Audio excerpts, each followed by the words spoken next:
കഴിഞ്ഞ ദിവസം കുറേ പേര് എൻ്റെ രസത്തിൻ്റെ റെസിപ്പി ചോദിച്ചിട്ടുണ്ടായിരുന്നു. അപ്പോൾ നിങ്ങൾക്ക് എന്താണെന്നുള്ളത് കാണണ്ടേ? പിന്നെ ആ രസത്തിനൊരു പ്രത്യേകതയുണ്ട്, 2 in 1. അപ്പോൾ അത് ബ്രേക്ക്ഫാസ്റ്റിനും നല്ലതാണ്, നമ്മുടെ ലഞ്ചിനും നല്ലതാണ്. അപ്പോൾ അതെങ്ങനെ ഉണ്ടാക്കുന്നത് നോക്കാം. തക്കാളി, സവാള, കറിവേപ്പില, മല്ലിയില, വെളുത്തുള്ളി, പച്ചമുളക്. അപ്പോൾ ആദ്യം വെളിച്ചെണ്ണ ഒഴിച്ച് കടുക് വറുക്കുക, വെളുത്തുള്ളി വഴറ്റുക, ബാക്കിയുള്ള ചേരുവകളെല്ലാം കൂടി അങ്ങോട്ട് തട്ടുക. നന്നായിട്ട് ഇളക്കിയിട്ട് അടച്ച് വയ്ക്കുക.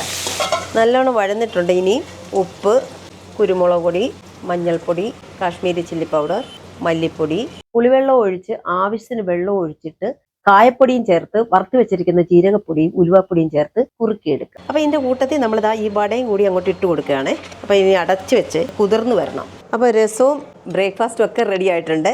ദോശ, മുളക് ചമ്മന്തി, അപ്പോൾ ഒരു മുട്ട, രസവട, അങ്ങനെ പഴം പുഴുങ്ങിയതുണ്ട്. അപ്പോൾ ഇത്രയൊക്കെയാണ് ഇന്നത്തെ എൻ്റെ സൺഡേ ബ്രേക്ക്ഫാസ്റ്റ്. അപ്പോൾ എന്തായാലും നിങ്ങൾ ഈ രസം ഒന്ന് ട്രൈ ചെയ്ത് നോക്കണം കേട്ടോ. ബൈ.